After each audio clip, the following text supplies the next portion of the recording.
Hello everybody on the second lesson. Today we are going to learn basics of building programs. So this lesson is really important in order to understand programming. Let's hide our manager on the left side because we don't need it right now. I will click view and manager. Okay. Now let's create a new file. Ctrl+Shift+N stands here for new. We have just created a file which is called the source code. Let's save it. Let's just add here .cpp. Remember about adding the cpp here because you might have problems compiling your programs in the code blocks if you don't add the cpp here, because the default option for saving is the C files, not the C++. So remember about adding that extension here. Okay, we are saving it, and now I will say something very important. We need to understand, we need to know, and always remember that when you write programs, we are doing it for our PC, exactly for our compiler, which will interpret things that we wrote. And we have to remember that our PC, without us, is very stupid. That's true, I am not lying. PC won't be able to guess anything if we make any errors. Computers are doing only that what we want them to do. We are sending them instructions and they have to do them. So if you make any errors while you are writing programs, remember that's only your fault, not the computer. So if you want to write programs well, we have to feel and think like a compiler. So since today we are going to be compilers. Okay, almost every program is going to be read by our compiler from the top to the bottom. So if I write here something like let's assume it's some kind of instructions, orders for computers, right? And we can read code from any place we want. We can jump from one line to another line. We don't need to read line by line, right? We don't need to do anything. It's up to us what we do. But that code will be read by the compiler from the top to the bottom, line by line, okay? And why I'm saying this? Why is it so important to understand programming? Because as I said earlier, we need to start thinking like a compiler, not a human. It will later help us avoiding mistakes. Okay, let's start doing some serious stuff. If we want to write anything out to the users of our programs or respond to their actions, we need to use mostly something what is called libraries. When we talk about library in programming, we are thinking about many tools that we can use to achieve our goals. We will explore many of the tools in the upcoming lessons. So, that tools are some kind of toys that we can play with. So, they will help us creating our programs faster. Sure thing is that also we can create libraries, but that topic is a bit advanced. There are many libraries that we can use for free. Some of them are on that website. You can find many others using search engine, like for example Google. Okay, but how to use the library? If we want to use the library, we have to write hash and the word include, which means we are adding library. Then add angle brackets, less than, greater than signs. Between angle brackets, so here, we can use the name of our library.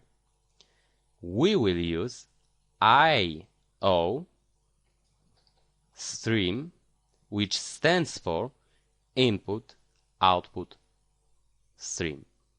Let's note that if you want to note something in our program, well, in our source code, and we don't want it to be interpreted by compiler, we can use the comment signs, which allow us to comment our program.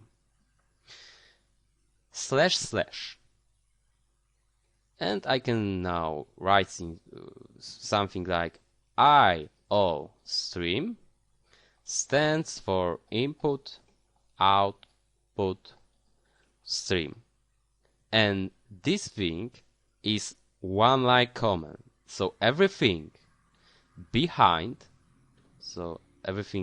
here and everything in next line, so for example here or that line, is again interpreted by the compiler. Okay. There is one more way of using comments. /**,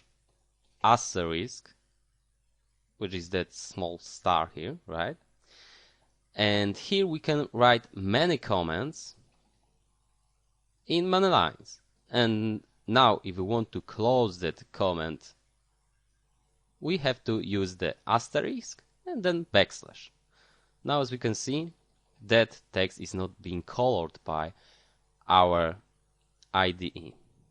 Okay. So that way it let us commenting many lines at once. But you might be like, hey, why do I need things like that? Well, comments are really very useful. It's a good idea to comment what our code is doing. Believe me, when you start writing programs that will be over 200 lines long or even longer, you won't be able to memorize everything. You might also write programs and leave them for about 1-3 months or maybe longer, because you will have, for example, holidays, or you just need to look into your code. When you come back to your code to upgrade it or maybe extend it a bit, believe me, without comments it's like a nightmare. Okay, so in situations like that, comments will help you remind what you had programmed. Also, remember that when you start programming with others, they won't be able to understand everything that you wrote. So it's a good idea to make it easier for them, because they will be your teammates, not enemies. Okay, let's go back to the library that we have just included. Let's remove that comment here also. So let's back here. And this is basic C++ library, which allow us, as it says, right, for to input, which means putting something into our program, and output, which means putting something out of our program. Okay, now I will create something what is called a function. Okay, here we have function. And what is function? Function, as the name suggests, is something that is created to function, right? So this function, as we can see, is called like what? Like main. This function goal is to be invoked, executed always as first, always as main. This is a special function that needs to be created in every program. Here we have also parentheses, brackets, right, which are hit here to declare parameters, but we'll talk about it later, not now. After it, we have two curly brackets. First, the opening one, and it is the beginning of our function, and the last curly bracket, closing one, and it is the end of our function. Okay, and that thing between that curly bracket is called the body of the function. our program will start invoking instructions, orders from this function, starting from the opening curly bracket, and it will finish on the closing curly bracket. So I write instruction in the body of our function, cout less than signs, quote, this is test, and the semicolon. And that instruction is ordered for our PC, and it of course must be followed. Let's figure out what that instruction is doing. As we can see here, we have got something like cout. Cout stands for console output. Okay. And after it, we have two angle brackets, less than signs. As we can see, that signs are pointing to what direction? To the cout, right? To the console output. So it means that everything after that angle brackets will be sent to the console output. In our situation, it will be what? It will be the text inside quote signs. Quote signs are reserved for sequence of characters which are shortly called strings. So since now every text will be called by us strings. Okay. At the end of every instruction, we have to add semicolons. And why is that so? Well, we can write programs also like that, for example.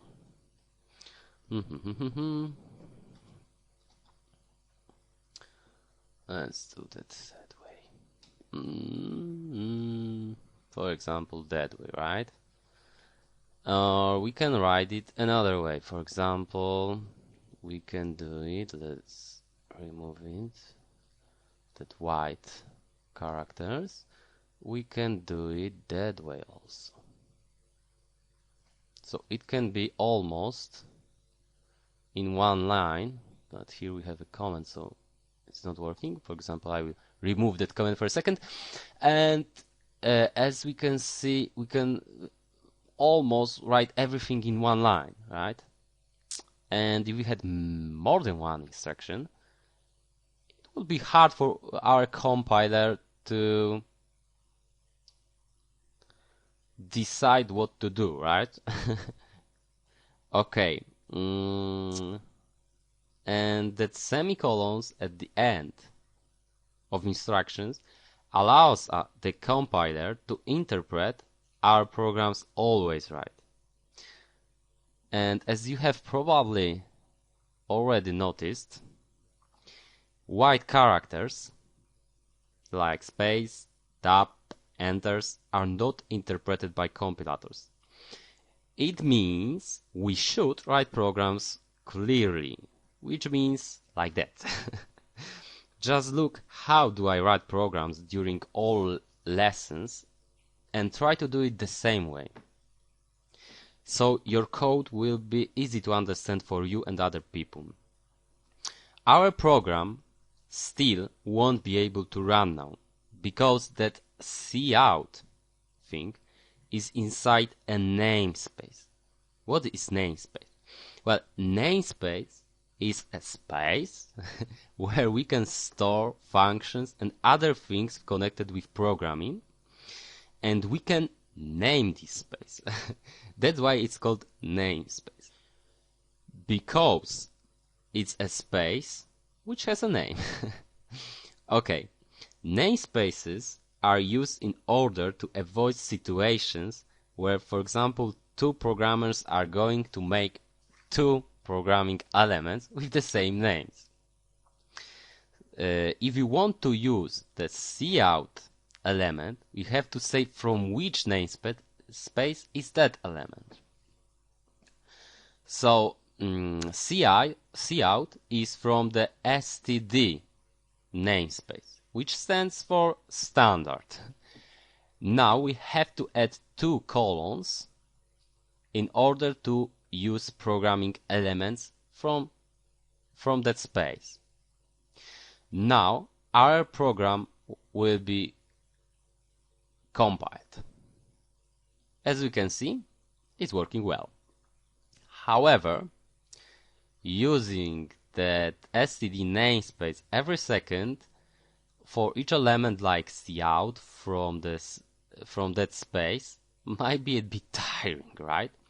That's why we can say after including iostream something like using namespace std. Now we don't need to use that thing here.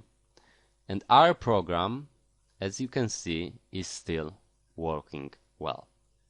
Okay, that's all in this lesson. All that informations here were total basics of C++ language. If you have any questions, feel free to ask on our board on the video-courses-online.com website. Thank you, everyone.